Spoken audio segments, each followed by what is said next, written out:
Իմ նախնական խոսքով ես կանդրադառնամ երկու կարևոր հարցի եւ դրանից հետո շատ սիրով կպատասխանեմ ձեր հարցերին։ Նախ ուզում եմ տեղեկացնել, սրա մասին երեք մեր բազմաթիվ գործընկերներ խոսեցին, գրեցին, որ երեք լրացել է Հանրապետական կուսակցության հիմնադրման 35 տարին։ Սա ըստ էության համընկել է նաև մեր նորագույն պատմության երրորդ հանրապետության հռչակմանը եւ պատահական չէ, որ սկսած հանրապետականի հիմնադիրներից նաև դրան հաջորդած ժամանակահատվածում հանրապետականը գլխավորել են կամ դրանում իրենց ակտիվ ներկայացություն են ապահովել մարդիկ, ովքեր եղել են նաև Հայաստանի Հանրապետության պետականաշինության հիմքում, Արցախի ազգային ազատագրական պայքարի ակունքներում, զինված ուժերի կազմավորման գործում ներդրում ունեցած բավականին մեծ թվով անձինք։ Հենց մենակ այն հանգամանքը, որ 90 թվականին նաև անկախության բանակի հիմքով եւ նաև նրա հրամանատարների մասնակցությամբ տեղ ունեցել հանրապետական հիմնելու այս նախաձեռնությունը, դա ինքնին արդեն խոսում է այն բոլոր առանձնահատկությունների մասին, որ այս տարիների ընթացքում նաև ուղեկցել է հանրապետականին, սկսած նրա հիմնադիր նախագահ Աշոտ Նավասարդյանով, Վազգեն Սարգսյանով, Անդրանիկ Մարգարյանով եւ այսօր գործող նախագահ Սերժ Սարգսյանով։ Իհարկե հանրապետականի հիմնադիրները եւ մեր պետականաշինության գործում իրենց ամուր ներկայություն ունեցող մարդիկ միայն մեր ղեկավարներով, այսինքն ղեկավար կազմով չեն սահմանափակվում, որովհետեւ ըստ էության հանրապետականի հիմնադրման հիմքում նաև սովետական ժամանակահատվածում ակտիվորեն գործած ընդհատակյա ազգային միացյալ կուսակցության առանցքային դեմքերն են, որոնցից մեկը նաև հետագայում Աշոտ Նավասարդյանը հիմնադիր հայրերից է հանրապետականի, ովքեր բավականին ծանր փուլերում, երևի բոլորի համար հասկանալի է, թե ինչ է նշանակում սովետական ժամանակահատվածում ազգային գաղափարախոսության հիմքով պայքար մղել եւ ազգային հարցեր բարձրացնել եւ նաեւ դրանով էր պայմանավորված, որ մեր շատ գործիչներ, այդ թվում նաեւ Աշոտ Նավասարդյանը, Անդրանիկ Մարգարյանը, Ռազմիկ Զորաբյանը, Վազգեն Կարախայանը նաեւ բավականին մեծ հետապնդումների են ենթարկել, Ռազմիկ Մարկոսյանը, նրանցից շատերը անցել են Աքսորի ազատազրկման վայրերով, բայց դա նրանց չի կաշկանդել իրենց պայքարը շարունակելու նաեւ նորանկախ Հայաստանի ժամանակահատվածում եւ այսօր ցավոք նրանցից մի մասը ֆիզիկապես բացակայում է, բայց նրանց գաղափարական գործը այսօր էլ հանրապետականը փորձում է շարունակել։ Այս տարի ընթացքում հանրապետականը տարբեր հանգրվաններում եղել է նաև քննադատությունների, մեղադրանքների, տարբեր արշավների ներքո։ Մի մասը իհարկե ունի իր օբյեկտիվ հիմքը, որովհետև հանրապետականը տարբեր փուլերում եւ նրա դերակատարները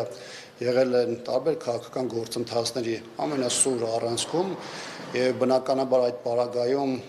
որևէ մեկը չի կարող խուսափել մեղադրանքներից կամ քննադատություններից։ Այս ամենը զուգահեռվել է նաեւ շատ իրավիճակներում է նկատմամբ սուբյեկտիվ շինծու, նաև որոշակի ուղղորդված երրորդ ուժերի կողմից քննադատությամբ, բայց այսօր մեծ առումով սա չէ խնդիրը եւ հիմնական ասելիքը սա չէ։ Հանրապետականը անցել է բավականին ծանր փուլերով, հատկապես 2018 թվականին, բայց այսօր խորհրդանում հանրապետականի ներկայացվածությունը, քաղաքական դաշտում նրա ազդեցիկ կշիռը եւ ակտիվությունը բնականաբար ցույց է տալիս, որ մեր եղած առաջին հերթին իր հիմքում ունենալով գաղափարական համախմբվածությունը հանրապետականը բավականին ծանր փուլեր անցել է, հաղթահարել է եւ այսօր էլ պատրաստ է իր ողջ ներուժը դնելու, ծառայեցնելու այս տարածաշրջանում առաջին հերթի հայի գոյությանը, մեր պետության զարգացման եւ առհասարակ հզոր Հայաստանի եւ հայկականության ամրապնդմանը։ Երկրորդ խոսքս ներածական ուզում եմ անդրադառնալ 9 տարի առաջ այս օրերին Արցախում տեղի ունեցող իրադարձություններին 2016 թվականի ապրիլի 2-ին ըստ էության Ադրբեջանը հերթական արկածախնդրությունը իրականացրեց Արցախի դեմ, որի նպատակը, եթե շատ կարճ ձևակերպեմ, դա Արցախի հարցի ուժային ճանապարհով լուծումներ, ռազմական ճանապարհով լուծումներ եւ Արցախի նկատմամբ ուղիղ վերահսկողության ապահովումը։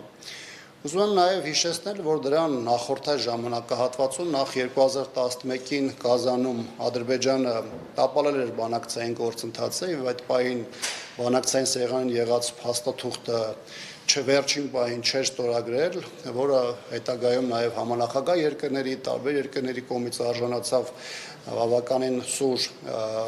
դիտարկումների եւ դիրքորոշումների եւ Ադրբեջանը 2011-ից հետո մինչեւ 16 ընկա ժամանակահատվածում սկսեց աստիճանաբար տաքացնել առաջնագիծը, որը եթե առաջին փուլում արտահայտվում էր դիպուկահարների ակտիվ գործողություններով, հետագայում դրանք վերածվեցին դիվերսիոն պատերազմների, սկսեց առաջնագծում կիրառվել փոքր հրետանի եւ սա ի վերջո 2016 թվականին բերեց լայնամասշտաբ ռազմական գործողությունների Արցախի ուղղությամբ։ Կարճ ռազմական գործողությունների եւ ադրբեջանական մտահղացման մասին, ինչպես ես արդեն ասացի, Ադրբեջանի հիմնական նպատակը ռազմական ճանապարհով խնդրի լուծումն էր եւ դա արտահայտված էր նաեւ նրա մարտավարության մեջ։ Սկզբնական շրջանում հարվածներ հարավում Ջաբրայելի ուղղությամբ, հյուսիս-արևելյան հատվածում Թալիշ, Մադաղից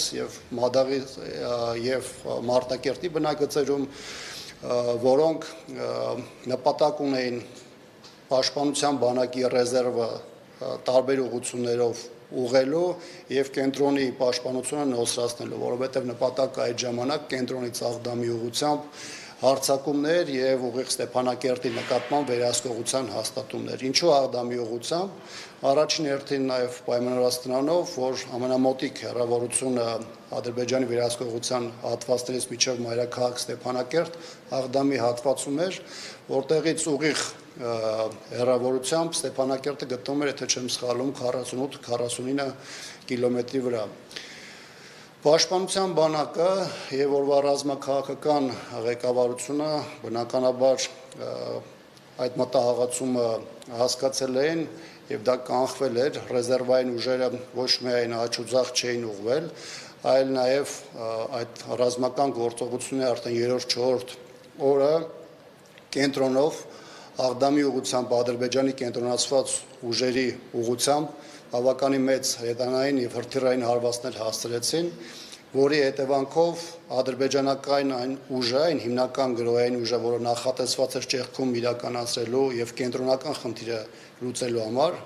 հարվածի գլխավոր ուղղությամբ, բնականաբար այստեղ միանգամից վիժեցվեց եւ պատահական չէր, որ ադրբեջանական կողմը Ռուսաստանի դիմեց եւ նրա միջնորդությամբ փորձեց հասնել հրադադարի։ Իմիջիալոց այստեղ Ադրբեջանը նաեւ մեկ այլ խորամանկությամբ էր փորձում դիմել, նա փորձում էր նաեւ այդ ժամանակ գրավոր փաստաթուղթ ստանալ Հայաստանի եւ Ադրբեջանի զինված ուժերի գլխավոր շտաբի պետերի մասնակցությամբ, ինչին բնականաբար հայաստանյան եւ արցախյան իշխանությունները չտրվեցին, որովհետեւ հրադադարի ռեժիմի հաստատման հիմքում 94 թվականի եռակոմ Հայաստան, Արցախ, Ադրբեջան այդ փաստաթուղթներ, որը բնականաբար ուներ բավականին կարևոր նշանակություն եւ Ադրբեջանին այդ ժամանակ որևէ ձևով թույլ չտրվեց օգտվել ստեղծված իրավիճակից։ Այս իմաստով միանշանակ պետք է արձանագրենք, որ ադրբեջանական նպատակները խնդիրը ռազմական ճանապարհով լուծելու ոչ միայն ամբողջությամբ ջախջախվեցին, այլ պաշտպանության բանակի կամավորների, պահեստազորայինների ամուր պաշտպանությունը, հետագայում նաև հակահարձակումը որոշակի ուղղություններով այնպիսի իրավիճակի էր հասցրել ադրբեջանական զինուժը, հիմնական գրոհային ուժերը, որի պարագայում Ադրբեջանը այդ գործողությունները շարունակելու հնարավորություն չուներ։ Մեկ կարևոր հանգամանք ևս Ադրբեջանը միջև պատերազմի սանձազերծումը հավաքագրել էր իր պետական կառավարման համակարգի բոլոր հատուկ նշանակության ստորաբաժանումները։ Այսինքն դրան չէր մասնակցում միայն բանակը, դրան մասնակցում էր ազգային անվտանգության ծառայության, սահմանապահ զորքերի, արտակարգ իրավիճակների, ներքին գործերի նախարարության, ռազմածովային ուժերի հատուկ նշանակության ստորաբաժանումները, որոնք ուժեղացված էին բանակի ռեզերվային տարբեր զորամասերի, բանակային կորպուսների զորամասերի հատուկ նշանակության ստորաբաժանումներով եւ նաեւ հավաքագրված էր հիմնական պայմանագրային անձնակազմը, այսինքն պետք է արձանագրել, որ ադրբեջանական կողմից պարտադիր ժամկետային զինծառայող որևէ ակտիվ գործողության չէր մասնակցում, այն դեպքում, երբ որ պաշտպանության բանակի գործողությունների հիմքում մեծ առումով նաեւ մեծ մասամբ ներկայացված էին պարտադիր ժամկետային ծառայողները, որոնք ունեին մարտական պատրաստության այնպիսի բարձր իրավիճակ, որոնք ստեղծված իրավիճակում բավականին մեծ ջարդ էին հասցրել ադրբեջանական այդ գրոհային խմբերին։ Ավելին այդ գրոհային խմբերից, այսպես ասած, ավանգարդը դա Յաշմայի 052 հատուկ նշանակության բրիգադներ, որը ապրիլյան մարտական գործողություններից հետո պարզապես վերածվեց անմարդունակ ստորաբաժանման եւ նրա անունը որևէ էական ձևով իր արտացոլումը չունեցավ 44-օրյա պատերազմի օրերին։ Այս պատերազմում 4-օրյա մարտական գործողությունների ժամանակ հայկական կողմը ունեցել է 75 զոհ, հետագայում ապրիլ ամսվա ընթացքում, երբ որ իրավիճակային որոշակի լարվածություններ եղան, ճիշտ է, դրանք էսկալացիա չվերածեցին, բայց այդ լարվածությունը պահպանվում էր, ապրիլ ամսվա ընթացքում, այսինքն ապրիլի 5-ից հետո գրանցվեց եւս 13 զոհ եւ ապրիլ ամսվա ընթացքում ընդհանուր առմամբ մարտական գործողությունների այդ 4 օրվան գումարած ընդհանուր առմամբ գրանցվել է 88 զոհ։ Այն բնագծերը, որոնք ունեցել են որոշակի կորուստներ, ընդհանուր առմամբ հեկտարային առումով դրանք եղել են 470 հեկտար։ Չնայած առաջին փուլում դրա մասին տարբեր գնահատականներ են հնչել, բայց հետագայում պաշտպանության բանակը նաև ճշգրտեց այդ հիմնական կորուստի հատվածը, որը հեկտարներով արտահայտված 460 հեկտար էր կազմում։ 9 տարի է անցել ապրիլյան մարտական գործողություններից, թեման բազմաթիվ նաև շահարկումներ է անցել ներքաղաքական տարբեր համատեքստերում,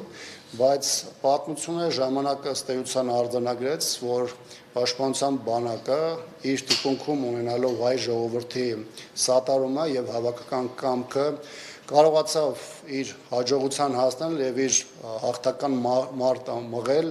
դրանով արդեն իսկ տապալելով ադրբեջանական այն հիմնական ջանքերը, որոնք ուղղված էին ռազմական ճանապարհով խնդրի կարգավորմանը։ Ինչ տեղի ունեցավ այդ գործողություններից հետո, որպես հետևանք կամ արդյունք,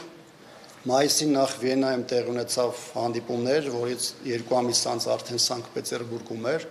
որտեղ համանախագահ երկրների նաև ճնշմամբ առաջին պլան բերվեց առաջնագծում հետաքննությունների մեխանիզմի ներդրման գաղափարը,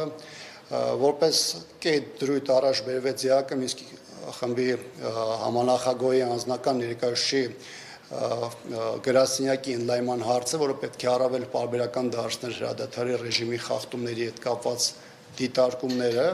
եւ նաեւ դրան հետևեց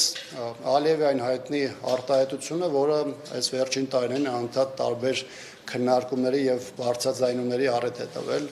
Դա այն ժամանակահատվածն է, երբ որ միջազգային հանրությունը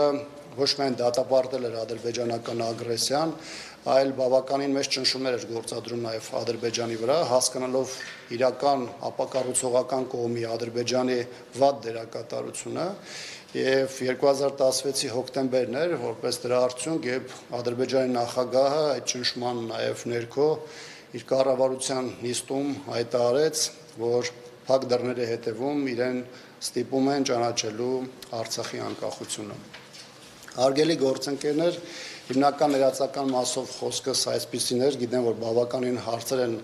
կուտակված եւ մեր արտաքին միջավայրի անվտանգության հետ կապված եւ նաեւ ներքաղաքական հարցերի, սիրով կպատասխանեմ ձեր հարցերին։ Խնդրեմ։ Պարոն Աբրամյան, ստեղ գործընկերներ արտաքին քաղաքական հարցերի կառավարման ես ներքին Գյումրի իրավիճակի կապված հարցում եմ ձեր։ Ինչպիսի հանգուցալուծում եք դուք ինքներդ տեսնում նաեւ հանրապետական հուսալությունները,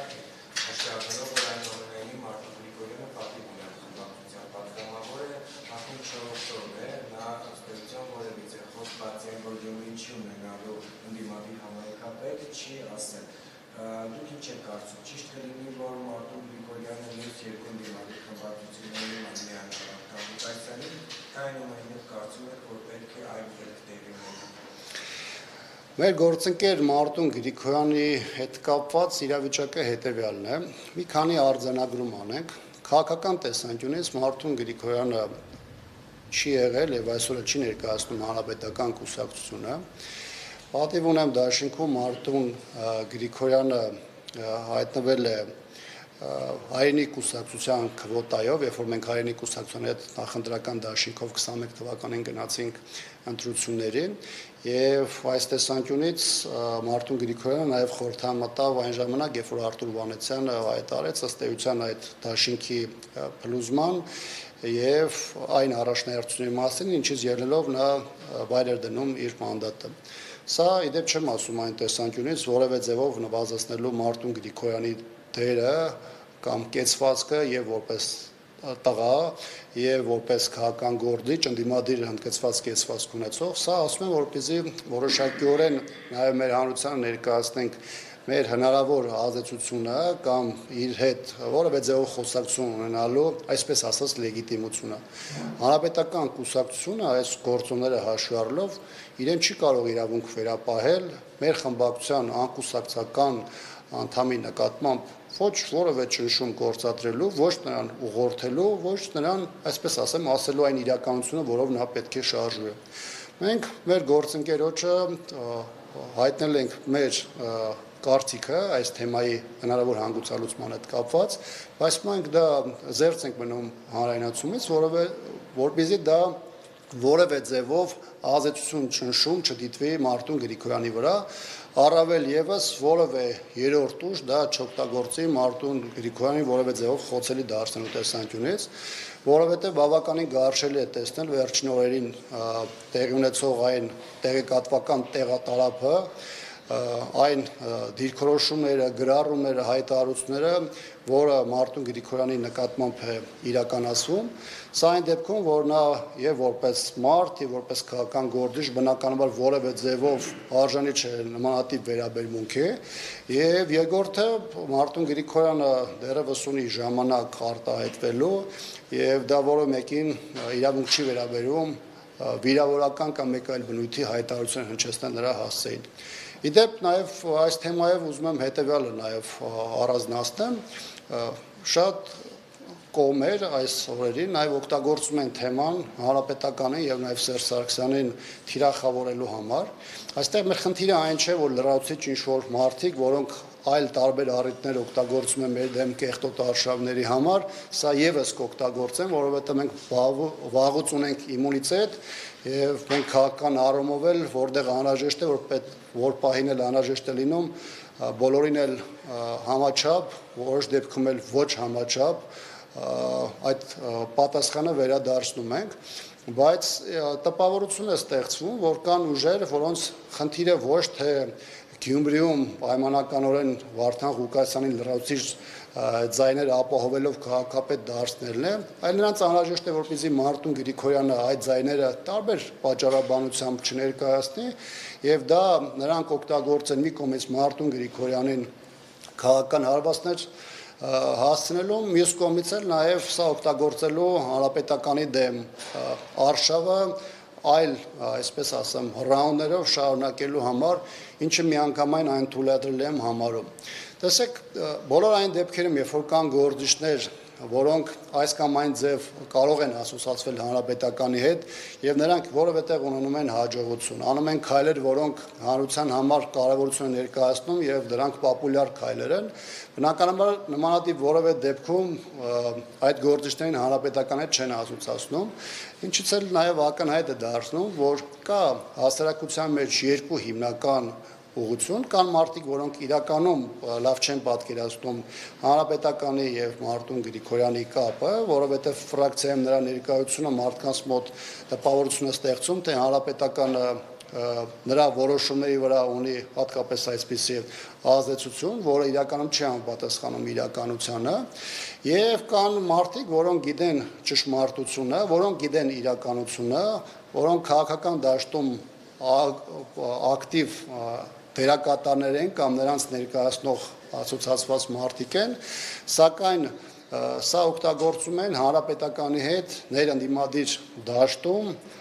նոր կոնֆլիկտ ստեղծելու, հանրապետականին վարկաբեկելու եւ ըստ էության այս ողջ ֆոնը 26 թվականի ընտրությունների համատեքստում հանրապետականի դեմ օգտագործելու համար, ինչը համարում եմ խիստ անթույլատրելի եւ իհարկե չունեմ այնպիսի զգացողություն, որ դրանք որևէ փուլում կարող են դանդաղել կամ դադարել, բայց ես կարող եմ շատ հստակ ասել, որ հանրապետականը պատրաստ է ցանկացած պայքարի, ցանկացած բախման ամենակոշտինել եւ մենք թույլ չենք տա, որպեսզի մեր անունը, մեր քաղաքական ուժի քաղաքական գործունեությունը որևէ ձևով վարկաբեկվի կամ սևացնի։ Գիտեք, ես չեմ խոսում քննադատության մասին, որովհետեւ ցանկացած քաղաքական ուժ, հատկապես նրանք, որոնք առաջին շարքերում են ներկայացված են խորհրդանում, մեծ ակտիվություն են դրսևորում, բնականաբար կարող են անել սխալներ եւ հանրապետականը տարբեր փուլերում արել է սխալներ, ունեցել է խնդիրներ։ Ես խոսում եմ նրա մասին, որ օբյեկտիվ իրականության խնդիր կա, ես խոսում եմ նրա մասին, որ կան այսօր ուժեր, որոնց համար կարծես թե խնդիրը ոչ թե Նիկոլ Փաշինյանն է, այլ կոնկրետ հանրապետականն է, որովհետև իրենց խնդիրը ոչ թե Նիկոլ Փաշինյանի հեռացումն է,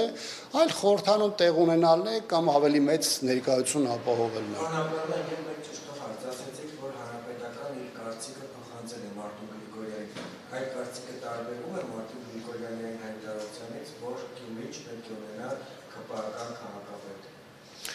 Ես չեմ կարծում, որ Մարտուն Գրիգորյանի մտքով երբևէ անցել է անել մի հատ քայլ, որը կարող է որևէ ձևով նպաստ բերել ԿՊԱ-կաների քաղաքականությանը, կլինի դա տեղային մակարդակով, թե կլինի համապետական մակարդակով, ոչ թե չեմ կարծում, այլ վստահ եմ, շատերը լավ չեն պատկերացնում այն իրավիճակը, որը կա Գյումրիում, այսինքն տեղի, մենթալիտետի, մնացած բոլոր առումներով, ես չեմ ասում, որ դա իմ համար կամ քաղաքական տեսանկյունից դա առաջնային է, բայց այն մարդիկ, ովքեր կարծում են, որ պրիմիտիվ իրավիճակ է, պարզ իրավիճակ է, որը ստանդարտ լուծում է ենթադրում եւ դա տեղի չի ունենում, դա բնականաբար այդպես չէ։ Ինչ վերաբերում է մեր դիրքորոշումը Մարտուն Գրիգորյանին փոխանցելու, այս պահին խնդրում եմ կներեք ինձ, բայց ձեռս կմնամ մեր մոտեցումը այս պահին ներկայացնելու, որովհետև կրկնում եմ, ես չեմ ուզում որևէ ձևով ասել մի բան, որը կարող է Մարտուն Գրիգորյանին որևէ ձևով խոցելի դարձնել, հատկապես այն պարագայում, որ Մարտուն Գրիգորյանը, նրա ընտանիքը հարգված ընտանիք են, Մարտուն Գրիգորյանը սկզբունքային մարդ է, ունի հստակ կեցվածք եւ դա ցույց է տվել եւ այս պարագայում ինքս էլ եւ ես եւ հանրապետական կուսակցությունը եւ կարող եմ ասել նաեւ պատիվ ունեմ խմբակցությունը բնականաբար շահագրգռված է որ լինի այնպիսի հանգուցալուծում որը եւ բխի նրա առաջնահերթություններից եւ բնականաբար առաջին հերթին մեր երկրում ստեղծված իրավիճակի այսպես ասեմ առաջնային մոտեցումներից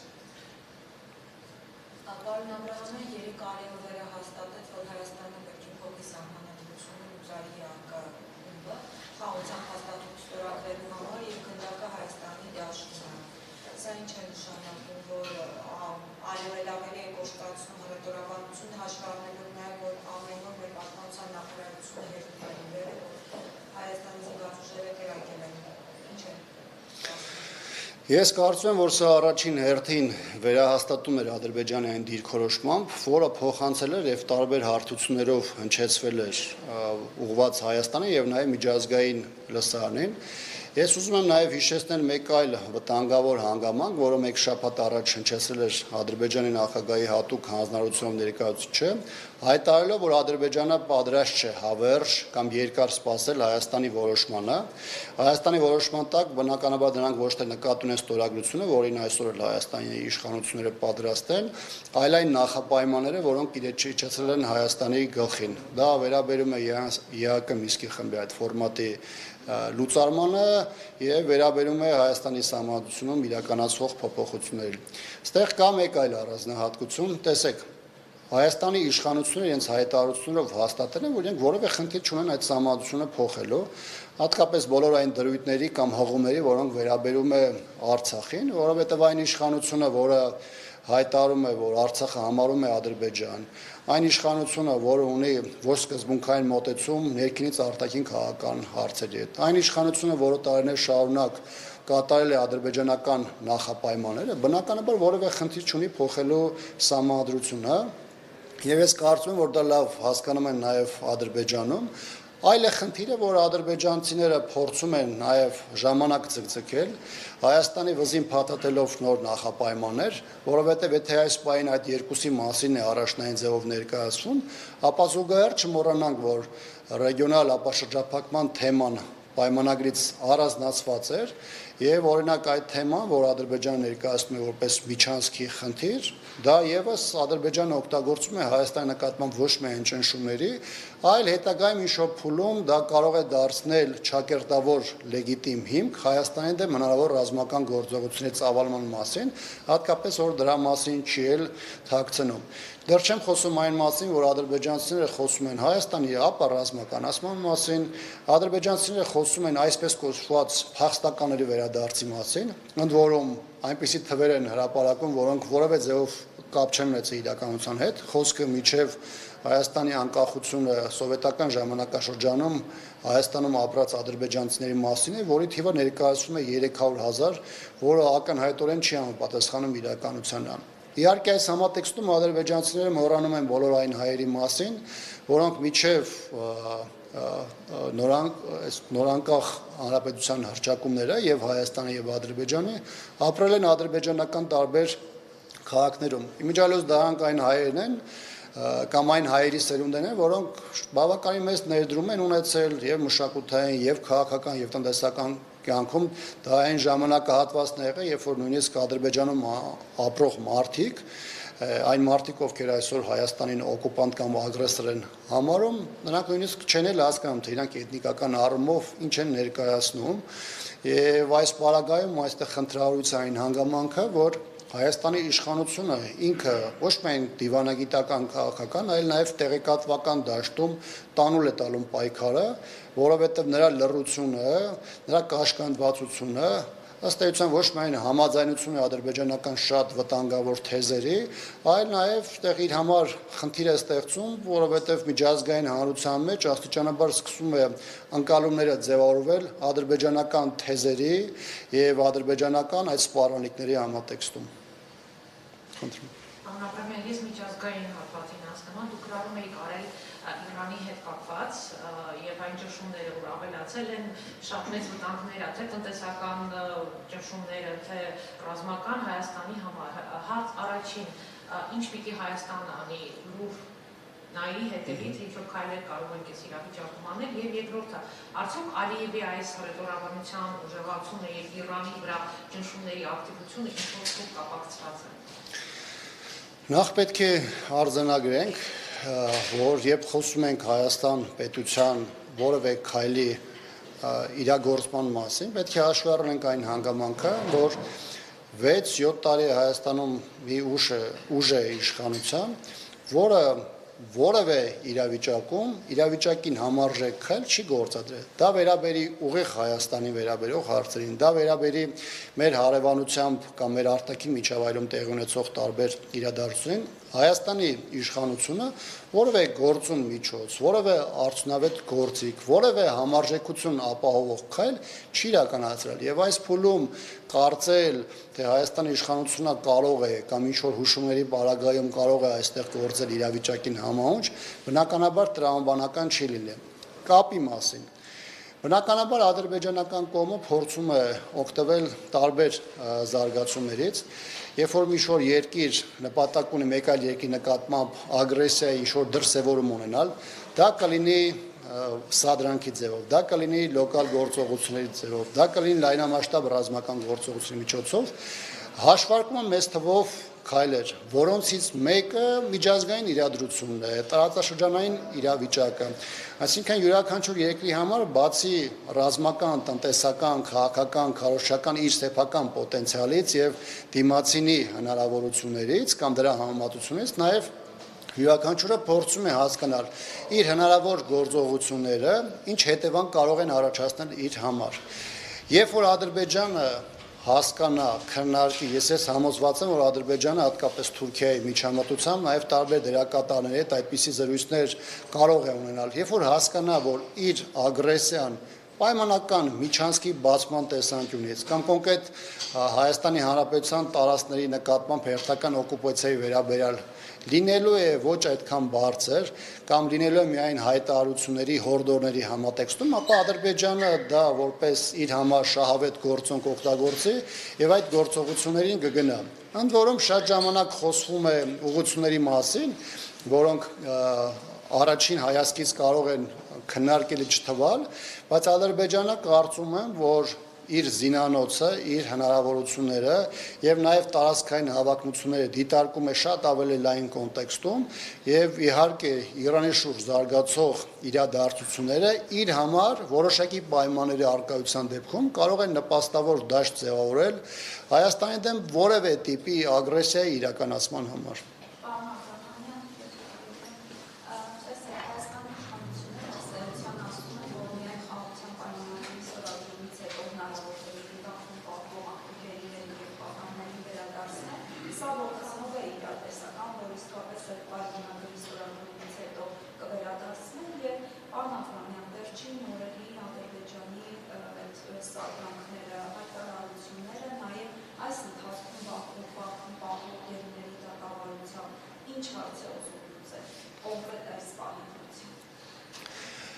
Նախ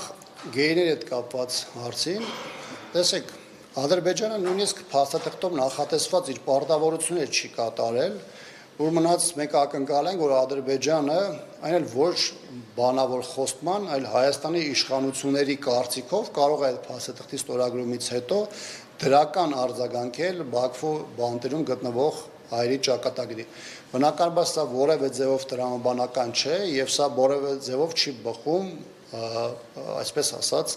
ռեալ քաղաքականության այսպես առաջնահերթություններից։ Սա մեկ։ Երկրորդը Ադրբեջանը այս պահին հաստատում է իր երկրում 23 հայերի գոյությունը, բայց սա չի նշանակում, որ մենք պետք է առաջնորդվենք բացառապես այդ թվով, որովհետև 44-օրյա պատերազմի ավարտից հետո տարբեր տելեգրամյան ալիքներում, տարբեր այլ ապացույցներով նաև առաջ են եկել նկարներ, տեսագրություններ, որտեղ տարբեր ծնողներ նաև ճանաչել են իրենց որդիներին։ Հիմա այս պահին էլ մեր երկրում շուրջ 200 անհետ կորած անձինք կան եւ բնականաբար այս տեսանկյունից, երբ որ մենք խոսում ենք բացառապես 23 հայի մասին, բնականաբար նաև ֆիզիկական առումով նաև որոշակի վտանգ ենք արտահայտում նաև այդ մարդկանց ճակատագրերի վերաբերյալ, որովհետեւ որևէ մեկը չգիտի այդ մարդկանց կյանքը ինչպես է եւ որևէ մեկը չի կարող Ադրբեջանի թվերի վրա մենակ հիմնվելով ասել, որ Բաքվի բանտերում կան 23 անձինք։ Հատկապես այն դեպքում կրկնում եմ, որ պատերազմից հետո եղել են տարբեր տեսագրություններ, որտեղ այսօր անհետ կորածի կարգավիճակով ունեցող տարբեր զինծառայողներ երևացել են այդ կադրերում։ Եվ Հայաստանի Հանրապետության խնդիրն է ոչ միայն պայքարը մղել 23 հայերի վերադարձի, այլ հասկանալ, թե անհետ կորած անձինք ուր են, որտեղ են, եթե կան մարդիկ, ովքեր զոհվել են, ապա որտեղ են զոհվել, ինչ հանգամանքներում եւ գոնե մասնիկների հետ կապված հարցերը բարձրաձայնել։ Ես դեռ չեմ խոսում այն մասին, որ անհայտ կորած մարդիկ կան, որոնց զոհվելու փաստը չկա եւ դա ողջամիտ պնդում է առաջացնում նաեւ նրանց ծնողների հարազատների մոտ, որ այդ մարդիկ կան, ապրում են, գտնվում են ադրբեջանական պայմանականորեն բանտերում, բայց Ադրբեջանը նրանց մասին որևէ բարձրաձայնում չի իրականացում։ Երբ որ մենք խոսում ենք գեյների ռազմագեյների մասով, որպես կանոն բարձրաձայնվում է այն թեման, որ Հայաստանի իշխանության կողմից, որ նրանց հնարավոր թեման առաջին պլան բերելը կարող է տապալել այսպես կոչված խաղաղության գործընթացը, բայց ես ուզում եմ ասել հետեւյալի մասին, եթե Հայաստանի որևէ իշխանություն խնդիր ունենար այդ թեման իր առաջնային քննարկման օրակարգում պահելու, ապա դա կարող էր զուգահեռ հարթությունում դառնալ բանակցությունների առարկա, որովհետև տեսեք, օրինակ անցյալ տարվա օգոստոսին Ադրբեջանը հայտարարեց, որ այդ ռեգիոնալ ապաշրջափակման թեման խաղաղության պայմանագրից դուրս է բերվելու եւ առանձին է քննարկվում, ինչը այս վերջին ամիսների տեղի ունենում։ Հիմա ինչ դեր խանգարում Հայաստանի իշխանությանը գեյների ռազմագեյների հարցը, առասարակ հումանիտար բնույթի հարցերը, այդ թվում անհետ կորածների հետ կապված, դարձնել առանձին քննարկման օրակարգ եւ զուգահեռ հարթությունում քննարկման տանել։ Հայաստանի իշխանությունների նման քայլի չգնալը ըստ էության ցույց է տալիս նրանց մոտ կամքի բացակայությունը եւ այդ մարդկանց ճակատագրերի նկատմամբ անտարբերությունը։ Ես ինքս մասնակցել եմ տարբեր հանդիպումների, այդ թվում խորհրդարանում տեղի ունեցած երկու փակ լսումների, որոնք 5.5-6 ժամ են տևել, որոնց մասնակցել են ուժային կառույցների ղեկավարներ, մասնակցել են անհետ կորած մեր տղաների հարազատները եւ այլն, եւ ինքս որևէ հիմնավորում չեմ տեսել պետական կառույցների կողմից, ովքեր տարբեր ձևերով կամ տարբեր թելերով զբաղվում են այս գործով։ Այս մարդիկ 4-5 տարի տառապում են եւ տառապում են հատկապես այն պատճառով, որ իշխանությունը ինքը վերաբերմունք չի ցուցաբերում, պատշաճ վերաբերմունք չի դրսևորում եւ աշխատանքները կամ ձգձգվում են կամ տարբեր դեպքերով նույնիսկ թեման կանգնած է։ Դրանով է պայմանավորված նաեւ այն մեծ լարվածությունը, որ տարբեր քննարկումների ժամանակ տեղի ունենում, ընդհանուր դրանք հաստում են փողոցներ փակելու եւ այլն, եւ բնականաբար այս մարդկանց չեն կարող չհասկանալ, որովհետեւ դրված է մարդկանց հարց, ովքեր մեր հայրենիքի պաշտպանության համար տարբեր հիմունքներով, սպայի կարգավիճակով, պայմանագրայինի, կամավորականի, պահեստազորայինի գնացել եւ ներգրավել են եւ 4-5 տարի անցած, բայց նրանց ճակատագրերի վերաբերյալ որևէ նորություն չկա։ Սա ցանկացած լուրջ պետության, իրեն հարգող պետության համար պետք է լիներ առաջնային հարց, որտեղ հայրենիքի պաշտպանը դա այս պետության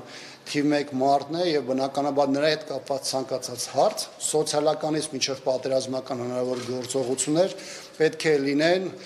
նորմալ պետությունների ուշադրության կենտրոնում։ Խնդրում եմ երկրորդ հարցն է ձեր հիշեցրեք, որովհետեւ այդ համատեքստում ուզում եք հասկանալ թե սահմանում տեղի ունեցող այս սահմաններով եւ այդ դատավարության կոնկրետ այս փուլերով ինչ խնդիրներ ուզում Ադրբեջանը գերի պատասխանել։ Առաջին Ադրբեջանը փորձում է Հայաստանի իշխանություններին հիշեցնել, որ ինքը կարող է վերադառնալ սահմանային ակտիվության ժամանակագրությանը, որովհետև տարբեր փուլերում Ադրբեջանը սահմանային լարվածությունը փորձում էր օգտագործել որպես դիվանագիտական ճակատում, որպես ճնշում գործադրելու միջոց։ Իհարկե մինչև 2018 թվականը ադրբեջանական սադրանքներին, տարբեր բնույթի գործողություններին հայկական կողմը տվել է այնպիսի պատասխան, որոնք ոչ միայն ջախջախիչ են եղել նրանց տարբեր միավորների համար, այլ դրանք հնարավորություն չեն տվել դիվանագիտական հարթությունում կամ բանակցությունների սեղանի շուրջ ուժեղ դիրքավորում ապահովել Ադրբեջանի համար։ Ավելին հայկական կողմի գործողությունները, որոնք արտահայտվել են եւ դիվանագիտական մակարդակում եւ ռազմի դաշտում, մեզ հնարավորություն են տվել ոչ միայն ընդգծելու մեր կառուցողական կողմ լինելը եւ մեր առաջնահերթությունը հասնելու այս կոնֆլիկտի խաղ հանգուցալուծմանը, այլ տարիներ շարունակ մեզ հնարավորություն են տվել բանակցային գործընթացում յուրաքանչյուր հերթական փաստաթղթի դեպքում անընդհատ բարելավել մեր հնարավորությունները։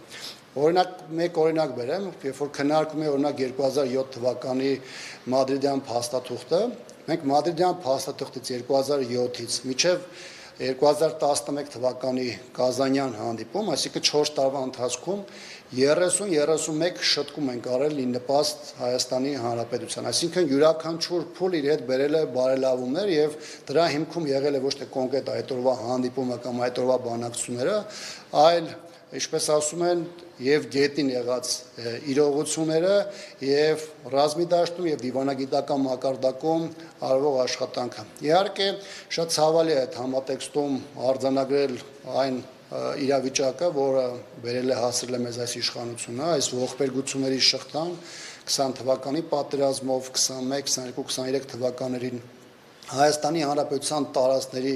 օկուպացիայի փաստով 23 թվականին Ադրբեջանի կողմից Արցախի ամբողջական վերահսկողությանն ու հայաստանյան իշխանությունների համաձայնությանը եւ այլն, բայց մենք ամեն դեպքում չենք կարող համեմատության մեջ ներկայացնել այն իրավիճակը, որը ունեցել ենք մինչև 18-ը եւ 18-ից հետո։ Ադրբեջանը առաջնագծում հրադադարի ռեժիմի խախտումներով նաեւ փորձում է ահաբեկել հայ ժողովրդին սահմանամերձ բնակավայրի բնակչության միջոցով նաև այն բոլոր մարդկանց, ովքեր ապրում են հանրապետության տարբեր հատվածներով, դա իր անուղղակի ազդեցությունը այնուամենայնիվ թողնում է։ Հատկապես այն պարագայում, երբ որ Հայաստանում ապրող մարդը գիտակցում է, թե ովքեր են ղեկավարում երկիրը եւ տարբեր այսպիսի իրավիճակներում ինչպիսի պաշտպանություն են իրականացրել իրենց բնակիչների կամ իրենց քաղաքացիների համար։ Բնականաբար այս ամենը նաև հաշվի առնելով Ադրբեջանը փորձում է իր ագրեսիան տարբեր փուլերով արտահայտել, իսկ Հայաստանի իշխանությունը իր լռությամբ, անտարբերությամբ հանցավոր անտարբերությամբ նաև Ադրբեջանի համար հնարավորություն է ստեղծում առավել ագրեսիվ գործելու եւ նոր պահանջատիրությամբ հանդես գալու համար։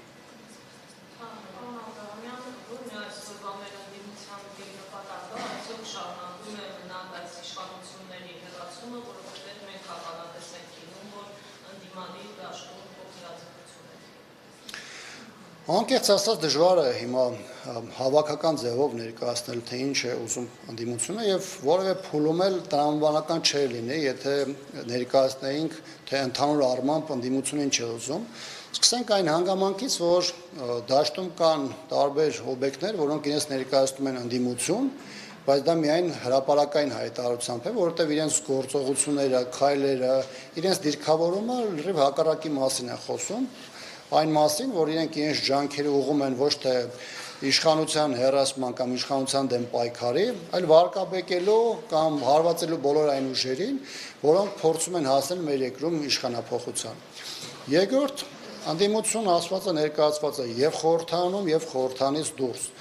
Հանրապետականի նպատակը եղել է մնում է այս իշխանության փոփոխությունը,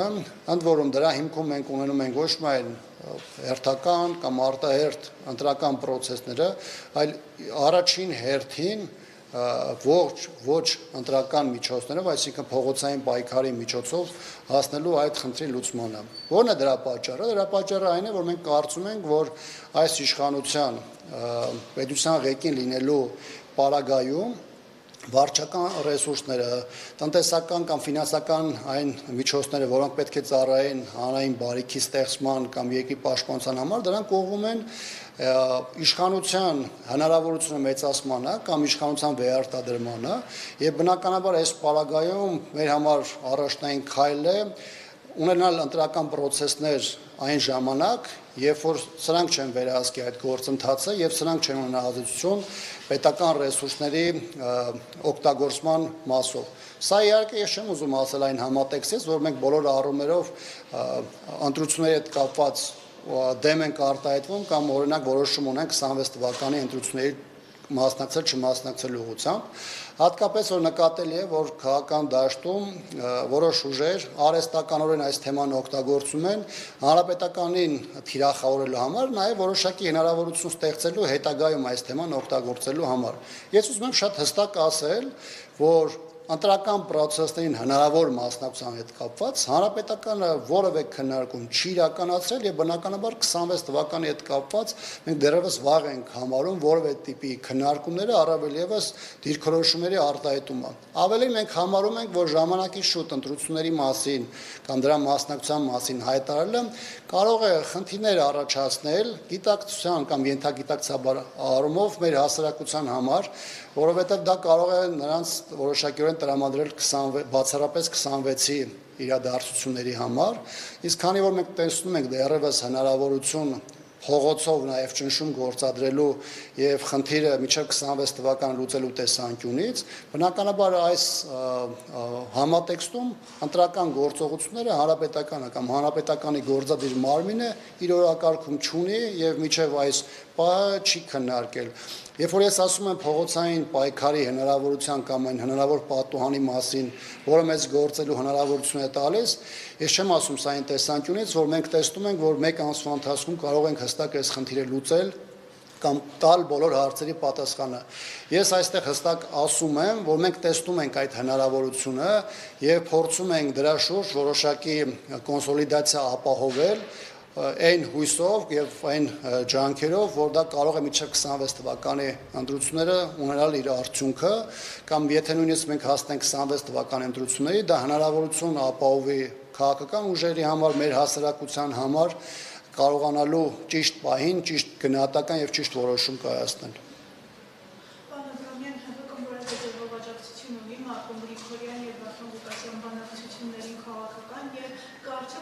Քաղաքական գործիչ կստանձնի այսպես կոչված միջնորդի դերը, որպեսզի նրանց քաղաքական կոնֆլիկտի վերջը լուծվի։ Իմ կողմից հարգված Մարտուն Գրիգորյանը իր որոշումը քննարկելիս եւ կայացնելիս հանրապետականի հետ չի քննարկել, չի խորհրդակցել եւ դա եղել է իր համախոհների, իր ընտանիքի որոշումը։ Նաև ինչպես իմ նախորդ խոսքում նշել է, ելնելով նաև այն հանգամանքից, որ ինքը անկուսակցական է, մեր խմբակցում ներկայացված է որպես անկուսակցական գործիչ, ժամանակին առաջադրվել է որպես հայերենիք կուսակցության քվոտայով եւ բնականաբար քաղաքական տեսանկյունից հանրապետականի հետ որևէ առնչություն չունի։ Մենք լավ հարաբերություն ենք Մարտուն Գրիգորյանի հետ, հարգում ենք իրեն, բայց պետք է անկեղծ լինել եւ ասել, որ ինչպես առաջին փուլում իր մտադրության որոշումների փուլում ինչպես հանրապետականը չունեցել ներգործություն, այնպես էլ չունի թե այս փուլում Մարտուն Գրիգորյանը ինչ որոշում կայացնի։ Մարտուն Գրիգորյանը կարծում եմ ունի այն հասունությունը եւ քաղաքական եւ առհասարակ, որը իրան հնարավորություն տալիս է ճիշտ վերլուծելու իրավիճակը եւ պատեհ պահին իր որոշումը կայացնելու եւ հանրությանը ներկայացնելու։ Ես մեկ անգամ դրա մասին խոսեցի, բայց այս համատեքստում եւս մեկ անգամ ուզում եմ ասել, որ հանրության շրջանում կան երկու հիմնական շրջանակներ, որոնց մի մասը շատ հստակ գիտակցում է, որ հանրապետականը չունի դերակատարություն կամ ազդեցություն Մարտուն Գրիգորյանի որոշումների վրա, սակայն այս թեման ամեն գնով շահարկում է ներընդդիմադիր ճամբարում եւ փորձում է անթույլատրորեն թիրախավորել հանրապետականին եւ հանրության մեջ իհարկե կա շրջանակ, որը քաղաքական գործընթացներում մեծ ներկայացվածություն չունի կամ ներգրավվածություն, իհարկե հետևում է առանձին կարևոր process-ների եւ սրանով պայմանավորված կարող է միգուցե լավ չպատկերացնել, թե ինչպես կարող է պատգամավոր լինել ՀԿ ֆրակցիայում, բայց որտեղ նաև հանրապետական է ներկայացված եւ չունենա ՀԿ-ի ազդեցությունը։ Մեր ֆրակցիան 6 պատգամավորից է բաղկացած, 4-ից ներկայացնում ենք հանրապետականը, 2-ը անկուսակցական պատգամավորներ են, որոնք ներկայացված են եղել մեր դաշինքում հայերենիք կուսակցության քվոտայով։ Ես չեմ ուզում որևէ ձևով այստեղ պատասխանատվությունը անընդհատ ցույց տալ դեպի հայերենիք կուսակցությունը կամ Արտուր Վանեցյանը, այստեղ խնդիրը պատասխանատվության հարցը չի, որտեղ պետք է հանրապետականը պատասխանատվություն ստանձնի, հանրապետականը պատասխանատվություն ստանձնում է։ Մենք որևէ խնդիր չունենք քողարկվելու, թաքնվելու, ինչ-որ մարդկանց մեջքի հետևում, ինչպես շատերն են անում, այդպես դրսևորվելու։ Բայց այսօր հանրապետականը շատ հստակ ասում է, եւ սա ասել ենք նաեւ այդ ընտրությունների այն փուլում, երբ որ դեռևս նույնիսկ առաջադրումները չէ սկսել, որ մենք այնտեղ չունենք կոնկրետ տեխնացու, որին սատարում ենք, կան մարդիկ, որոնց մենք համակրում ենք, որոնք մեր ընկերներն են եւ բնականաբար մենք բոլորին հաջողություն ենք մաղթում եւ իհարկե մեր մտքում ունենք այն նպատակը, որպեսզի թույլ չտանք ԿՊ-ին որևէ հարթությունում կլինի տեղական, թե համապետական պարզապես չվերարտադրվի կամ իր ղեկավարությունը որևէ ձևով չներկայացնի։ Բայց մենք այս թեմայի հետ կապված մի քանի անգամ արդեն խոսել ենք եւ ես հստակ ասում եմ, որ հանրապետականը ոչ մտադրություն ունի, ոչ էլ քաղաքական առումով կոռեկտ է համարում Մարտուն Գրիգորյանին որևէ ձևով այս կամ այն որոշման ուղղորդելու համար։ Մենք միակ բանը, որ արել ենք, ներկայացրել ենք մեր դիրքորոշումը, մեր պատկերացումները հանրապետական, թե մենք ոնց ենք պատկերացնում այս հարցը,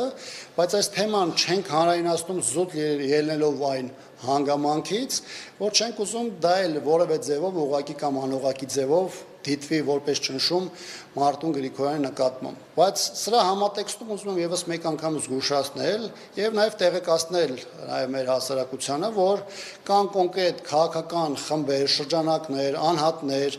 տարբեր ուժերին կամ անհատներին գործիչների հետ ասոցացված անձինք, ովքեր իմանալով իրականությունը կամ իմանալով օբյեկտիվ պատկերը փորձում են օգտագործել այս թեման հանրապետականին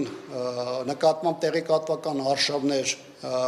իրականացնելու եւ թիրախավորելու համար, ինչը մենք թույլ չենք տալու եւ ամենակոշտ ձևով այդ ամեն ինչին հակադարձել եւ հակադարձելու ենք։ Մենք թույլ չենք տալու որևէ մեկը մեր համբավը, հեղինակությունը, մեր անունը որևէ ձևով շահարկի եւ անկախ նրանից թե այս